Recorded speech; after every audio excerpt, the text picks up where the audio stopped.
You are the eagle bearer. Wonderful. Magistrate Xanthi has spoken highly of you. Very kind of her. So here's the thing. My children have promising futures, but they refuse to learn and study. They think they know better, but they can't recite a poem to save their lives. Where do I fit into this? They've heard of the eagle bearer and worship the ground you walk on. If you related an epic story to them, I'd bet they retain it and impress their tutors. It's an odd request, but I've been asked to do stranger things. I'll do it. My children are waiting inside the temple of Dionysus Kolonatas for today's epic story. The subject is Perseus, which they should know well, but seem to forget all when questioned. I know this story well, of course, but my preferred version may not be what your children expect. Do not fear. If you need a reminder, there are many relics related to Perseus in the hall adjacent to the temple of Dionysus Kolonatas. Good to know.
Hello, I'm... The Eagle Bearer. We've heard all about you.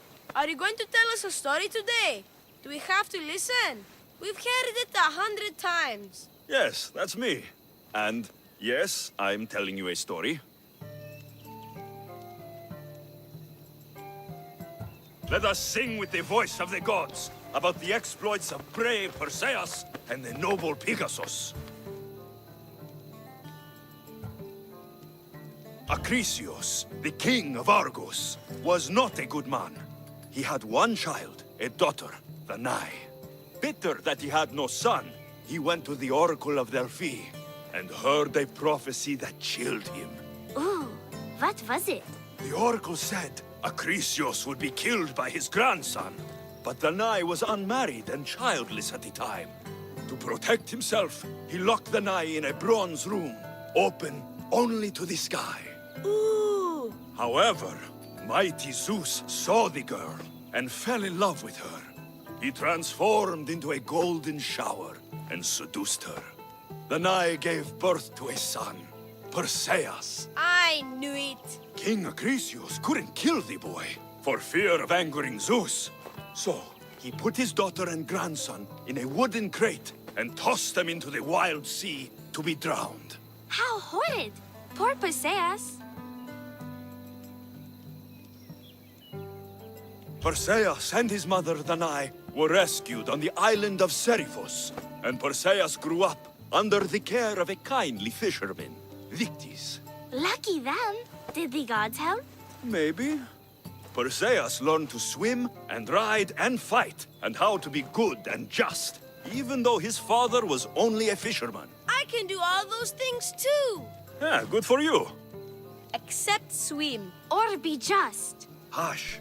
Now, Victis' brother was ruler of the island, but he was not a good man. He's scum.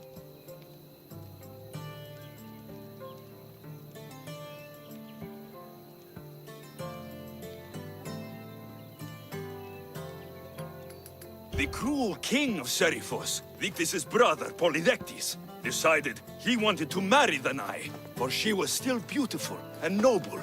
But Perseus knows his mother does not want this. Victis couldn't stop his brother, so it was up to Perseus to interfere and be annoying. Christos, that's your job. I will keep the stinky king from marrying you. The cruel and, stinky king became angry. To get rid of Perseus, Polydectes sent him on an impossible quest. Prove yourself a warrior, and fetch me a worthy wedding gift, the king said, by killing a great monster! I knew it! Shh, I knew it too.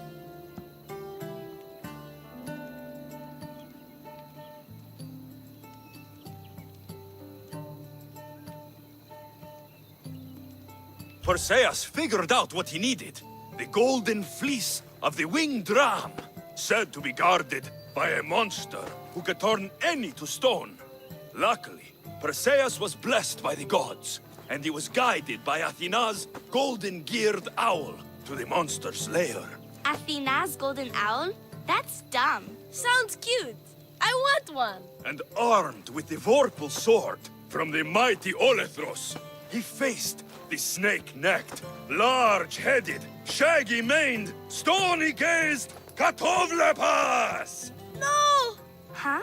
Perseus avoided the Katovlepas' killing gaze and snicked the sword, lopping off the creature's head. Ew! He grabbed the golden fleece and wrapped the Katovlepas' head in it.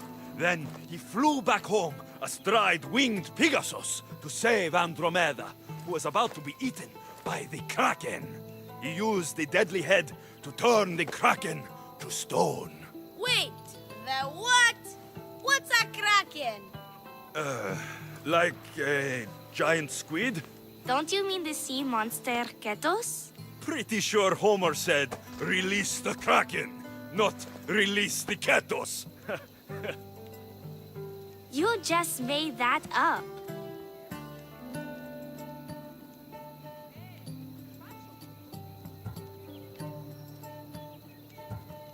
Perseus traveled to Argos with his family, and one day competed in the great athletic games. He hurled the discus, and his throw was so great that it shot into the stands and struck King Acrisius. So doing, Perseus killed his grandfather and fulfilled the prophecy. Hurrah! You can't escape your fate. In the end, Perseus and Andromeda settled in Mycenae as king and queen, and had 7 sons and 2 daughters, the Perseidae. That was a great telling of the tale. I'll never forget it. Maybe the best. I can't wait to tell all my friends. Ah, thank you. I couldn't help overhearing the end of your story. Truly inspiring, Eaglebearer. Thank you.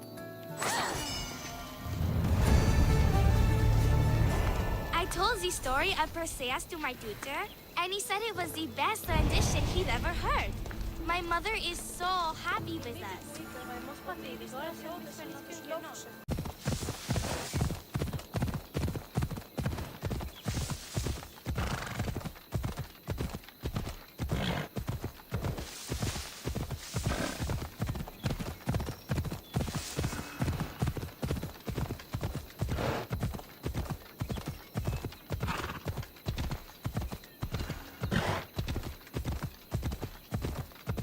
Ella.